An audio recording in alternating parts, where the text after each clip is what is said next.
Hello everyone, कैसे हो आप सभी लोग। आई होप आप बहुत अच्छे होंगे और अच्छे से तैयारी भी चल रही होगी। सो आज हम करने वाले हैं मंथली एमसीक्यू सीरीज का part 7 for the month of अक्टूबर। अगर आपने इसका प्रीवियस पार्ट नहीं देखा है, पार्ट नंबर 6, तो आप आई बटन पे जो है क्लिक कर सकते हैं। यहाँ पे आपको इसका लिंक विजिबल हो जाएगा और इस लेक्चर की जो पीडीएफ है वो आपको हमारे टेलीग्राम चैनल पर मिल जाएगी, जिसका लिंक हमने डिस्क्रिप्शन बॉक्स में दिया हुआ है। तो चलिए जल्दी से स्टार्ट करेंगे आज का लेक्चर। पहला आपका क्वेश्चन है, RBI recently in October projected India's real GDP gross domestic product to grow at -% in financial year 2025 during the RBI's 51st monetary policy committee meeting। तो आप सभी को याद होगा in month of October bimonthly आपकी जो monetary policy committee है, committee की जो मीटिंग है वो हुई थी 7 से 9 अक्टूबर तक की चली थी और it is the 51st monetary policy committee meeting. ठीक है, ये दो चीज समझ आई। अब क्या बोला है, इस मीटिंग के दौरान जो फाइनेंशियल ईयर 2025 की रियल जीडीपी प्रोजेक्शन जो है वो आरबीआई ने दी थी, विच इज 7.2%। तो आंसर क्या हो जाएगा, ऑप्शन नंबर बी। इसी के साथ क्वार्टर वाइज भी बात कर लेते हैं। फाइनेंशियल ईयर 2025 के क्वार्टर 2 के लिए 7% यहाँ पे प्रिडिक्शन दी गई है, देन क्वार्टर 3 के लिए 7.4% और क्वार्टर 4 के लिए 7.4%। ठीक है, वहीं पे अगर हम बात करें फाइनेंशियल ईयर 2026 की, तो इसके क्वार्टर 1 के लिए यहाँ पे प्रोजेक्शन की गई है 7.3% की by the RBI. Next question है, which of the following option is correct with respect to RBI's fourth bi monthly monetary policy of financial year 2025। तो आपका पहला स्टेटमेंट क्या बोल रहा है कि जो रेपो रेट है ये आपका अनचेंज रखा गया है 6.5% पे by the monetary policy committee, and ये लगातार 10वीं बार आपका सेम रखा गया है, अनचेंज रखा गया है। नेक्स्ट है, आरबीआई ने मेंटेन किया है 4.5% consumer price index, that is CPI inflation projection financial year 2025 के लिए। नेक्स्ट बोल रहा है, इंडिया का जो करंट अकाउंट डेफिसिट है इसको वाइडन किया गया है 1.1% of GDP for the quarter 1 of financial year 2025। Next है, आरबीआई ने स्टैब्लिश किया है या स्टैब्लिश कर रही है आरबीआई डेटा रिपोजिटरी, जिसका नाम है reserve bank climate risk information system, जिसका काम रहेगा मॉनिटर करना आपके क्लाइमेट रिस्क को। ठीक है, नाउ यहाँ पे क्या बोला है, ये जो आपका डेटा रिपोजिटरी रहेगा ये वेब बेस्ड डायरेक्टरी रहेगा एंड इसमें एक आपका पोर्टल रहेगा। तो फर्स्ट थिंग कि web based directory plus data portal ये आपका रहेगा। ठीक है, दोनों चीज इसमें रहेंगी।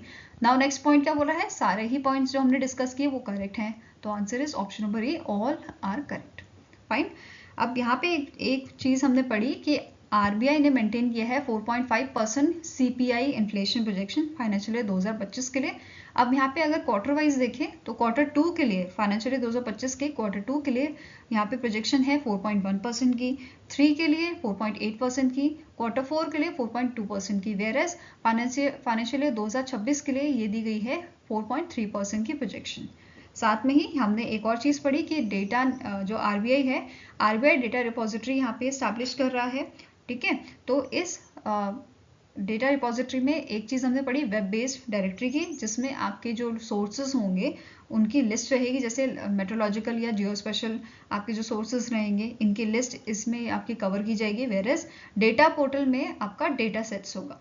ठीक है, अब बात करेंगे पॉलिसी रेट्स की जो अनचेंज रखे गए हैं। जैसे अभी रेपो रेट जो आपका है ये 6.50% पे है, देन आपका SDF standing deposit facility rate जो है 6.25% पे रखा गया है, then marginal standing facility rate जो है आपका 6.75% पे रखा गया है, बैंक रेट आपका 6.75% है। मतलब सारे ही जो आपके रेट्स हैं जो पिछली बार थे वही सेम इस बार रखे गए हैं, इनमें कोई चेंजेस नहीं किए गए हैं। ठीक है, जैसे रिवर्स रेपो रेट 3.35%, सीआरआर आपका 4.50%,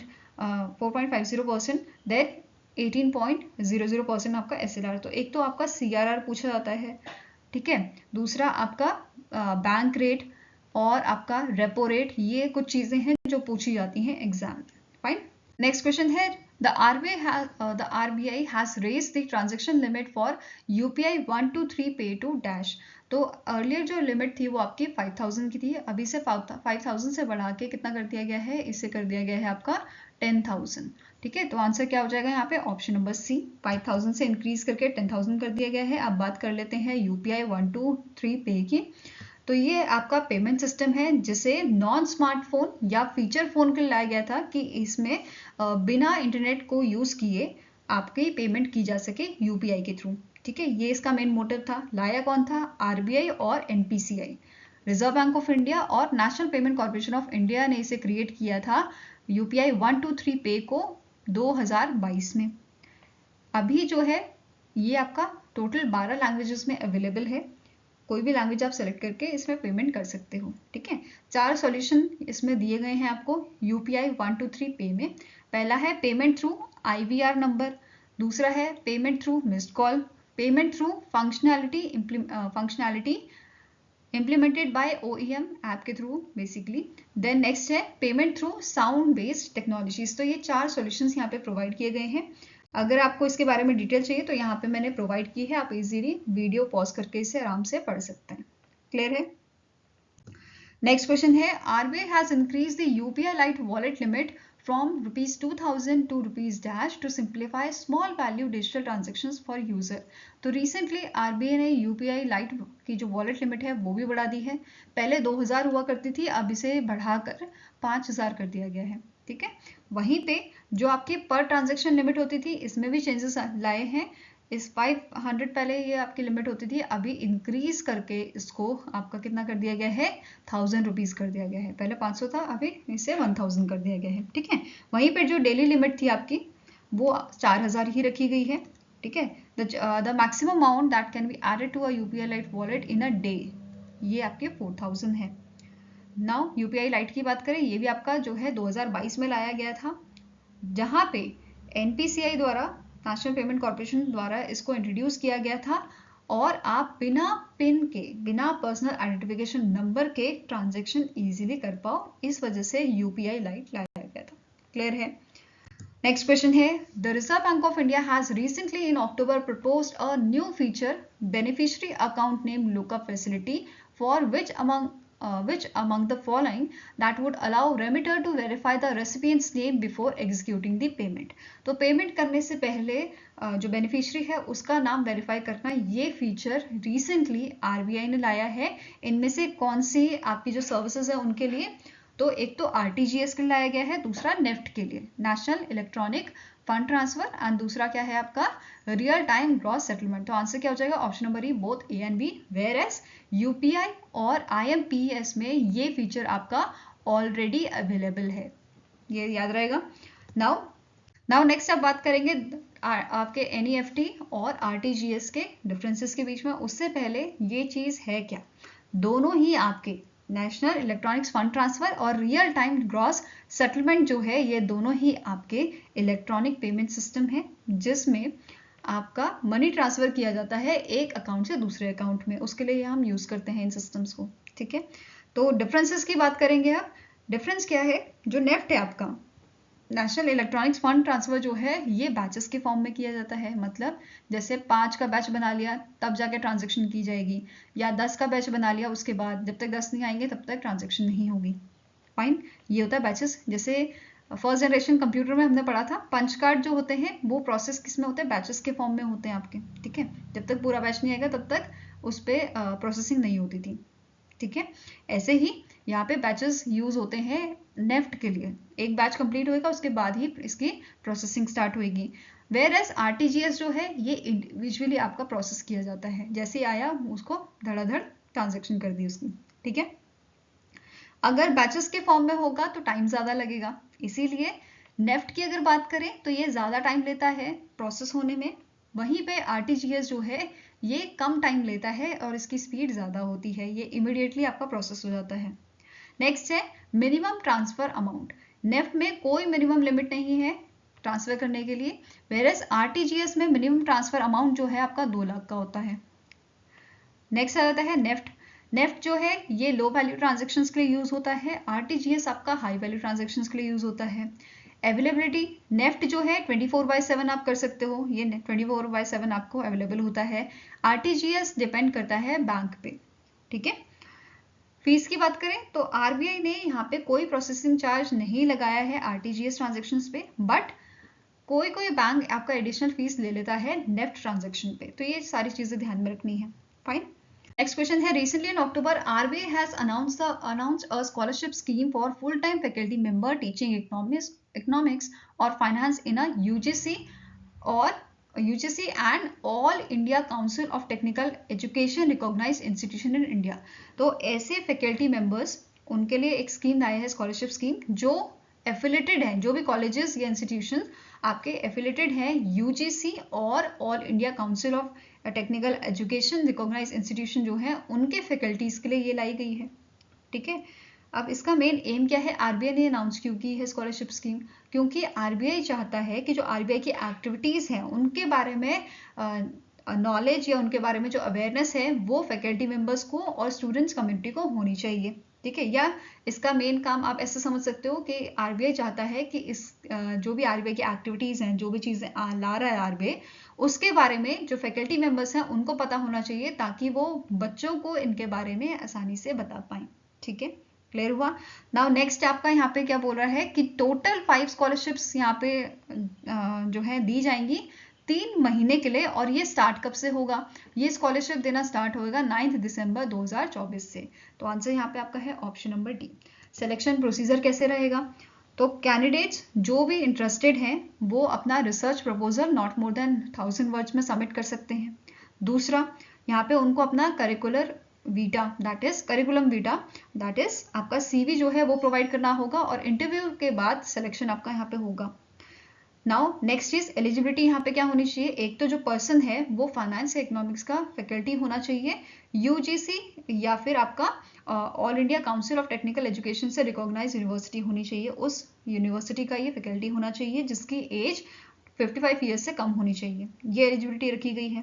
अब जो पर्सन यहाँ पे शॉर्टलिस्ट किया जाएगा उसको मंथली अलाउंस दिया जाएगा आपका 50,000 का, और जैसे ही प्रोजेक्ट कंप्लीट होएगा उस टाइम पे, ठीक है, प्रोजेक्ट कंप्लीशन के बाद 2 लाख यहाँ पे और एडिशनल प्रोवाइड किए जाएंगे इस पर्सन को। फाइन।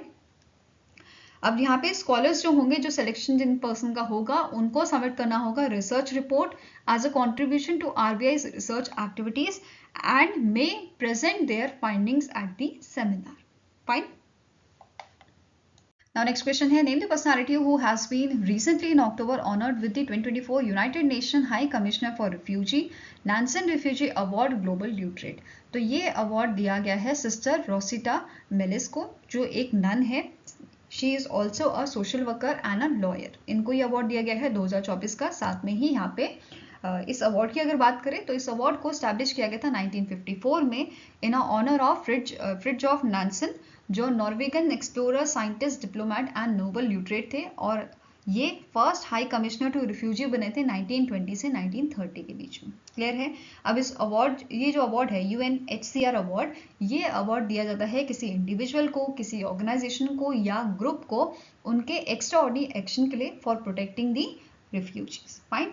अब इनके साथ साथ यहाँ पे सिस्टर रोसिटा मेलिसी जो है, इनके साथ साथ यहाँ पे 4 रीजनल विनर्स भी आपके बताए गए थे, जिनका नाम है अफ्रीका से मोनाबा, यूरोप से जिन डॉवर्ड, मिडिल ईस्ट नॉर्थ अफ्रीका से हैं नाडा फाडोल, एंड एशिया पैसिफिक से दीप्ति गुरुंग। इनके बारे में आप डीप में यहाँ पे देख सकते हैं, इनकी साइट से ही इमेजेस ली गई हैं, आप आराम से इसे देख सकते हैं। नाउ स्टैटिक इन्फॉर्मेशन भी कवर करते हैं।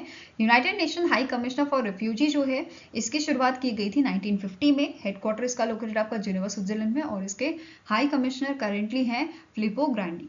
Fine. Now next is, which among the following payment bank recently in October has obtained a category 1 execution only platform EOP licence from association of mutual fund in India for mutual fund distribution? तो ये आपका answer है जियो payment bank. तो जियो payment bank द्वारा यहाँ पे जो है इस कैटेगरी 1 एग्जीक्यूशन ओनली प्लेटफॉर्म का लाइसेंस जो है वो रिसीव किया गया है। Association of mutual fund of India ने इस लाइसेंस को दिया है। किसको?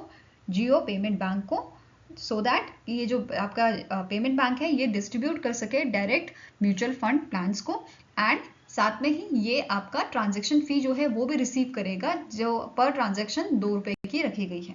फाइन।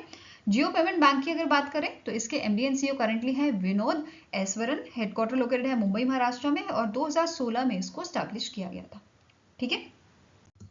नेक्स्ट क्वेश्चन है, इन अक्टूबर 2024 सेबी ने एक्सटेंड किया है relaxation to listed companies from sending physical copies of financial statements to shareholders for annual general meetings till dash। तो ये रिलैक्सेशन दी गई है आपको टिल दी 30th सितंबर 2025 तक। ठीक है, तो ये ध्यान में रखना है। और ये सर्कुलर यहाँ पे मिनिस्ट्री ऑफ कॉर्पोरेट अफेयर्स द्वारा रिलीज किया गया था 19 सितंबर को। नेक्स्ट क्वेश्चन है, Niti Aayog has recently in October increase the asset monetisation target for 2024-2025 to dash. तो फाइनेंशियल ईयर 2025 के लिए जो मोनेटाइजेशन टारगेट है वो नीति आयोग ने इंक्रीज किया है, रुपीज 1.9 ट्रिलियन इसे कर दिया गया है, और ये इंक्रीज किया गया था बाय दी 23,000 करोड़ का। फाइन। नाउ यहाँ पे आप जो है बाकी सेक्टर का भी देख सकते हो, जो यहाँ पे टारगेट आपका बढ़ाया गया है। फाइन। नाउ नीति आयोग की अगर बात करें तो इसके कारण सीईओ है BVR सुब्रमण्यम, हेडक्वार्टर लोकेटेड आपका न्यू दिल्ली में, और इसे 2015 में फॉर्म किया गया था, इसे बनाया गया था। नेक्स्ट आपको क्वेश्चन है, name the personality who top the Forbes India 100 rich list 2024 with a estimate net worth of 119.5 billion. तो आंसर है यहाँ पे आपका है, it is topped by the Mukesh Ambani, followed by Gautam Adani, Savitri Jindal, Shiv Nadar and Dilip Shanghvi. Fine. अगर यहाँ पे हम टॉप 10 रिचेस्ट की बात करें, रिचेस्ट टाइकून की बात करें इंडिया में, तो आपके 5 तो हमने अभी नोट किए। 6 नंबर पे है राधा कृष्णन दामिनी, देन नेक्स्ट पे आते हैं Sunil Mittal, Kumar Birla, Cyrus Poonawalla and Bajaj family 23.4 billion US dollar की नेटवर्थ पे। फाइन। इसके अलावा और चीजें नोट कर लेते हैं। अब यहाँ पे नोट किया गया है इस लिस्ट में जो इंडिया के टॉप 100 रिचेस्ट टाइकून है, इनकी जो आपकी वेल्थ है ये पहुंच गई है 1.1 ट्रिलियन यूएस डॉलर इन 2024। 2023 में ये आपकी नेटवर्थ टोटल थी 799 बिलियन यूएस डॉलर की, जो हमें दर्शाती है 40% का हमें यहाँ पे सिग्निफिकेंट ग्रोथ देखने को मिला है। फाइन। नाउ यंगेस्ट बिलियनियर कौन थे इस लिस्ट में? इनका नाम है निखिल कमात फ्रॉम द जीरोधा, और इनकी रैंक थी 33rd रैंक।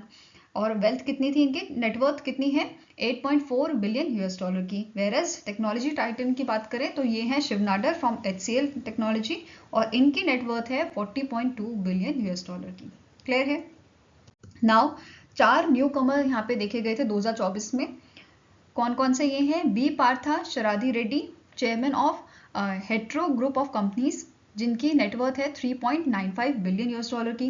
नेक्स्ट आ जाते हैं महिमा दलता, डायरेक्टर जो आपके मैनेजिंग डायरेक्टर हैं बायोलॉजिकल ई टेक्नोलॉजी के, एंड इनकी रैंक थी आपके 100th rank with a total net worth of 3.3 billion US dollar. Next आ जाते हैं हरीश आहूजा फ्रॉम शाही एक्सपोर्ट, इनकी रैंक थी 84th और नेटवर्थ इनकी है 3.8 बिलियन की।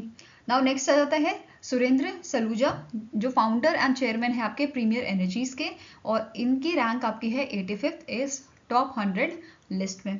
ठीक है, और टोटल नेटवर्थ कितनी है 3.7 बिलियन यूएस डॉलर की। नाउ स्टैटिक इन्फॉर्मेशन देखें तो फोर्ब्स के आपके सीईओ करंटली हैं माइक फेडरले, इसे एस्टैब्लिश किया गया था 1917 में, और हेडक्वार्टर लोकेटेड है इसका न्यू जर्सी यूएसए में। एंड वन मोर थिंग, 2023 में आपके जो है 3 न्यू कमर ऐड हुए थे इस लिस्ट में। Fine. Next is name the personality who has been rejoin Garuda aerospace as a brand ambassador. तो इनमें से कौन से आपके शख्स हैं जिनको रीअपॉइंट किया गया है गरुड़ा स्पेस का आपका ब्रांड एम्बेसडर? तो इनका नाम है MS धोनी। पहले आपके MS धोनी थे, इन्होंने अभी रीजॉइन किया है, और साथ में ही इन्होंने रिसेंटली 3 करोड़ का इन्वेस्टमेंट भी किया है आपका ड्रोन स्टार्टअप में, और इस इन्वेस्टमेंट से इनके पास अराउंड 1.1% स्टेक हो गए हैं गरुड़ा एरोस्पेस के। नाउ स्टैटिक इन्फॉर्मेशन भी देख लेते हैं। इसके करंट सीईओ है अग्निश्वर जयप्रकाश, हेडक्वार्टर लोकेटेड आपका चेन्नई तमिलनाडु में, और 2015 में स्टैब्लिश किया गया था। और इस कंपनी का एम है, स्टार्टअप का एम है कि इंडिया को 2030 तक ड्रोन हब बनाना है। फाइन। नेक्स्ट क्वेश्चन है identify the recently discovered exoplanet orbiting Barnard star, the closest single star to our sun. तो इनमें से कौन सा एक्सोप्लैनेट है जिसे रिसेंटली डिस्कवर किया गया है? तो इसका नाम है बर्नार्ड बी। क्या नाम है इसका? Barnard B, which is discovered by astronomers the small rocky planet Barnard B, जो ऑर्बिट कर रहा है बर्नार्ड स्टार को। बर्नार्ड स्टार की आप जो है साइज देख सकते हैं। जुपिटर जो हमारे सोलर सिस्टम का सबसे बड़ा आपका जो है प्लैनेट है, उससे भी बड़ा बर्नार्ड स्टार है आपका। ठीक है, तो बर्नार्ड स्टार को ये ऑर्बिट करता है, एंड ये डिस्कवरी की गई है using the European southern observatories very large telescope. Fine. और यहाँ पे जो डिस्कवरी हुई है इसे पब्लिश किया गया था जर्नल एस्ट्रोनॉमी एंड एस्ट्रोफिजिक्स में, ANA द्वारा इसको पब्लिश किया गया था। नाउ कैरेक्टरिस्टिक्स की बात करें बर्नार्ड बी की, तो ये लो मास एक्सोप्लैनेट है जिसका डायमीटर आपका 6000 माइल्स का है, विच इज अराउंड 9700 किलोमीटर। ये ऑर्बिट करता है बर्नार्ड स्टार को, the second closest stellar system to the earth at a distance of 20 times closer than the Mercury orbit the sun. तो इसका डिस्टेंस इतना है, आप इससे अंदाजा लगा सकते हो। नाउ जो ये प्लैनेट है इसका जो सरफेस टेम्परेचर है it is around 125 degree Celsius and it takes 3.15 earth day to orbit its star, जो बर्नार्ड स्टार है आपका। Now next is a prominent cardiac surgeon doctor Panijipalli Venugopal recently in October passed away, in which year he was honored with the Padma Bhushan। तो इन्हें पद्म भूषण से नवाजा गया था in a field of medicine 1998 में। ठीक है, तो आंसर क्या है? Option number C. और यहाँ पे इससे जुड़ी हुई कुछ और इन्फॉर्मेशन आपको देखनी है, जैसे इन्होंने फर्स्ट हार्ट ट्रांसप्लांटेशन किया था इंडिया में 3 अगस्त 1944 को, एंड एशिया का first left ventricle assist device implantation इन्होंने किया था। ठीक है, ये इनकी अचीवमेंट है। साथ में ही ये पहले डॉक्टर बने थे जिन्होंने इंट्रोड्यूस किया था स्टेम सेल थेरेपी इंडिया में for repairing heart tissue, and इन्होंने डेवलप किया था procedure for treating the type 2 diabetes. तो ये भी नोट करना है। और ये भी आपको पता होना चाहिए 2003 से 2008 के बीच में ये आपके डायरेक्टर रह चुके हैं एम्स न्यू दिल्ली के। Fine. Now next is recently in October Indian Postal Service have celebrated National Post Week 2024 from dash to dash। तो इंडियन पोस्टल सर्विस ने in month of October national post week celebrate किया था। अब national post week कब सेलिब्रेट किया जाता है? जिस वीक में आपका वर्ल्ड पोस्ट डे सेलिब्रेट होता है। अब वर्ल्ड पोस्ट डे जो है ये आपका सेलिब्रेट किया जाता है 9 अक्टूबर को। अब 9 अक्टूबर आपका लाई कर रहा है 7 to 11 अक्टूबर के बीच में, राइट? तो आंसर क्या हो जाएगा यहाँ पे? Option number B. अब थीम क्या थी आपकी नेशनल पोस्ट वीक की? डाक सेवा जन सेवा। क्या है आपकी थीम? डाक सेवा जन सेवा, postal service public service. World post day की बात करें तो इसकी आपकी थीम थी 150th year of enabling communication and empowering people across nation. और इस वीक में आपका जो है बहुत सारे डे मनाए जाते हैं, जैसे 7 अक्टूबर को मेल एंड पार्सल डे मनाया गया था, देन फिलैटेड डे 8 को, 9 को वर्ल्ड पोस्ट डे, अंत्योदय दिवस मनाया गया था 10 अक्टूबर को, और वित्तीय सशक्तिकरण दिवस आपका मनाया गया था 11 अक्टूबर को। क्लियर रहेगा? Now next is identify the theme of world bird migratory day 2024। World bird migratory day आपका साल में 2 बार मनाया जाता है। एक बार मनाया जाता है जो सेकेंड सैटरडे होता है आपका मई का, और नेक्स्ट मनाया जाता है सेकेंड सैटरडे ऑफ अक्टूबर। ठीक है, तो ये याद रहेगा। नाउ अब इसकी थीम क्या थी 2024 की? तो it is protect insect protect bird. Protect insects and protect bird is the theme of world bird migratory day 2024। अब यहाँ पे कौन से दिन मनाया गया था? 11 मई 2024 को और 12 अक्टूबर 2024 को ये आपका ऑब्जर्व किया गया था। फाइन। नेक्स्ट आपको क्वेश्चन है, name the organisation that has released the 15th edition of its biannual assessment 2024 living planet report, a system in pearl, stating that the average size of monitored wildlife population has decreased by 73% in just 50 years। तो 1970 से 1920 का data ये बता रहे हैं हमें कि 50 सालों में जो वाइल्ड लाइफ पॉपुलेशन है ये आपकी 73% घट गई है। अब क्वेश्चन इज कि ये रिपोर्ट रिलीज किसने की है? तो it is release by the world wide fund for nature. Fine. इस रिपोर्ट में मेंशन किया गया है कि जो वाइल्ड लाइफ पॉपुलेशन आपकी है लेटिन अमेरिका एंड कैरिबियन में ये 95% कम हुई है, अफ्रीका में 76% एंड एशिया पैसिफिक में ये आपकी 60% तक कम हुई है। फाइन। और हाईएस्ट डिक्लाइन यहाँ पे इन्होंने बताया है, इस रिपोर्ट में मेंशन किया गया है about the fresh water ecosystem, जो 85% मेंशन किया गया है, टेरेस्ट्रियल में 69% एंड मरीन में 56%। इंडिया की बात करें तो इंडिया की जो वल्चर स्पीशीज हैं उनमें बहुत ज़्यादा डिक्लाइन हमें देखने को मिला है। जैसे वाइट ट्रम्प वल्चर है, इसमें 67% का, इंडियन वल्चर में 48% का, और स्लेंडर बिल्ड वल्चर जो है इसमें 89% का डिक्लाइन हमें देखने को मिला है। Fine. Now static information cover करते हैं world wide fund for nature की। इसके प्रेसिडेंट एंड सीईओ आपके करेंटली हैं कार्टर रॉबर्ट। हेडक्वार्टर लोकेटेड है आपका इसका ग्लैन, स्विट्जरलैंड में, और इसे 1961 में स्टैब्लिश किया गया था। फाइन। Now next question है, which company has recently in October became the latest Indian firm to join as a member of a global lighthouse network of a World Economic Forum? तो इनमें से कौन सी Indian firm है जिसने जो basically part बनी है आपका, जिसने ज्वाइन किया है ग्लोबल लाइट हाउस नेटवर्क को? ठीक है, ये जो पार्ट बनी है GLN का, तो इट इज जुबिलेंट इनग्रेवा लिमिटेड, जो आपकी यूपी बेस्ड कंपनी है। ठीक है, उत्तर प्रदेश बेस्ड ये कंपनी है।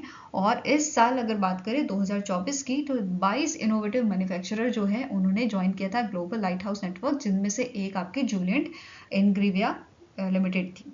ठीक है, now global lighthouse network की बात करें तो ये आपका एक इनिशिएटिव है which is cofounded by the world economic forum along with the McKinsey and Company in 2018, जिसका मेन एम है रिकॉग्नाइज करना लीडिंग मैन्युफैक्चरिंग फैसिलिटीज को। फाइन। नाउ नेक्स्ट आपका क्वेश्चन है, which company has recently in October sign an MOU with department of post, जो आता है ministry of communication के अंडर, स्ट्रेंथन करने के लिए, मजबूत करने के लिए लॉजिस्टिक और ई-कॉमर्स को इंडिया में। तो it is done with the Amazon। ठीक है, Amazon के साथ ये आपका MOU साइन हुआ है, और जो ये MOU है ये बेसिकली फोकस करेगा synchronization of logistic operation, knowledge sharing और कैपेसिटी शेयरिंग अपॉर्चुनिटीज में। फाइन। नेक्स्ट क्वेश्चन है, name the country that recently became the 17th country to sign audio visual co production agreement with India to enhance collaboration in a film production. तो इनमें से कौन सी country है जो 17th country बनी है जिसने audio visual co production agreement India के साथ साइन किया है? तो इट इज कोलंबिया। ठीक है, कौन सी कंट्री है? कोलंबिया। और ये अग्रीमेंट इंडिया के union minister of state doctor Loganathan Murugan और जॉर्ज एनक्वायर रोजर्स, जो कोलंबिया के आपके vice minister of foreign affairs हैं, इनके बीच में साइन किया गया था। नाउ कौन कौन सी कंट्री है जिसके साथ यह अग्रीमेंट आपका साइन हो चुका है? तो इटली के साथ, UK, Germany, Brazil, France, New Zealand, Poland, Spain, Canada, China, then South Korea, Bangladesh, पुर्तगाल, Israel, Russia, Australia and now it is Colombia. ठीक है, तो टोटल 17 कंट्रीज के साथ ये अग्रीमेंट साइन हुआ है। ना कोलंबिया की बात करें तो इसके करंट प्रेसिडेंट आपके कौन है? Gustavo petro. कैपिटल इसकी है बोगोटा, और करेंसी क्या है? It is peso. ठीक है, कोलंबियन पेसो इसकी करेंसी है। फाइन। नाउ नेक्स्ट क्वेश्चन है, which payment card service corporation has recently launch the tokenized asset platform to help banks issue stable coins and other fiat back token internationally. तो इनमें से कौन सा payment card service है आपका, या कौन सी कंपनी है जिसने लॉन्च किया है टोकनाइज असेट प्लेटफॉर्म को? तो आंसर आपका हो जाएगा it is launch by the visa, जो आपकी अमेरिकन कंपनी है, और इनका प्लेटफॉर्म है visa tokenise asset platform, which is expected कि ये आपका लाइव हो जाएगा 2025 में। साथ में ही इससे जुड़ी हुई और इन्फॉर्मेशन देखनी है आपको, जैसे पेपाल होल्डिंग जो है इन्होंने इंट्रोड्यूस कर दिया है स्टेबल कॉइन, ठीक है, मार्केट में। किस नाम से? पेपाल USD नाम से। फाइन। एंड जो स्ट्रिप इंक है, इन्होंने भी अपने मर्चेंट्स के लिए अलाउ कर दिया है to accept the stable coins for online transaction. Clear है? नेक्स्ट आपका क्वेश्चन है, World Bank in its report title South Asia development October 2024 update women job and growth has projected India GDP growth forecast for financial year 2025 to -%। तो इस report के according World Bank ने projection दिया है कि financial year 2025 में India की GDP growth जो है वो आपकी 7% रहेगी। पहले भी 7% था, अभी इन्होंने इसे चेंज नहीं किया है, 7% ही बनाए रखा है। नाउ और क्या था इस रिपोर्ट में? इन्होंने बताया है कि जो इंडिया की GDP रेट है फाइनेंशियल ईयर 2025 का, ये साउथ एशियन कंट्रीज में सेकेंड हाईएस्ट है, क्योंकि फर्स्ट नंबर पे आपका आता है भूटान विच इज 7.2% और इंडिया की इन्होंने रखी है 7%। क्लियर है? इसके अलावा इन्होंने एस्टिमेशन दिया है इंडिया की फिजिकल डेफिसिट का कि ये रिड्यूस होगा 70 BPS से of a GDP financial year 2025 का, जो आपका 7.5% इन्होंने मेंशन किया है। क्लियर है? नाउ जो आपका वर्ल्ड बैंक है, इन्होंने एक और चीज जो मेंशन की थी about the south Asia region की जो ग्रोथ प्रोजेक्शन है वो आपकी 2024 में रहेगी 6.4% की, और 2025 में ये परसेंटेज इन्होंने किया है 6.2% का। फाइन। नाउ स्टैटिक इन्फॉर्मेशन देखेंगे तो वर्ल्ड बैंक के आपके जो प्रेसिडेंट हैं, इनका नाम है अजय बांका। हेडक्वार्टर आपका वॉशिंगटन DC में लोकेटेड है, और 1944 में इसे स्टैब्लिश किया गया था। Now next question है, recently in October, World Trade Organization in its report titled Global Trade Outlook and Statistics October 2024 has reduced its projection of world merchandise trade growth to dash in to 2025। तो 2025 की projection की यहाँ पे बात कर रही है। पहले ये प्रोजेक्शन दी गई थी WTO के द्वारा 3.3% की, now it is reduce to 3%। ठीक है, आंसर यहाँ पे आपका है option number D.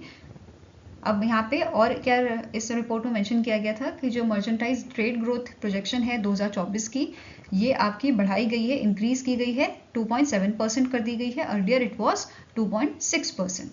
Now next है ग्लोबल जीडीपी ग्रोथ जो है at a market exchange rate, ये आपकी 2.7% बताई गई है 2024-2025 के लिए, मतलब 2025 में भी ये आपकी अनचेंज रहेगी, सेम रहेगी।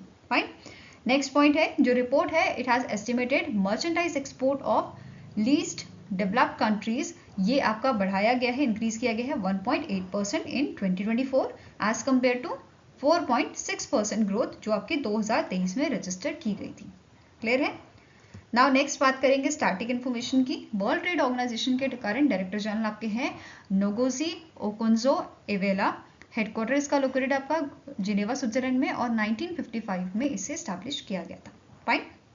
नेक्स्ट क्वेश्चन है, who is recently in October sworn in as a chief minister of union territory of Jammu and Kashmir. तो जम्मू एंड कश्मीर के आपके जो नए सीएम हैं वो कौन बनाए गए हैं, इनका नाम है उमर अब्दुल्ला। ठीक है, आंसर इज ऑप्शन नंबर ई, और ये सेकेंड टाइम सीएम बन रहे हैं आपके जम्मू एंड कश्मीर के।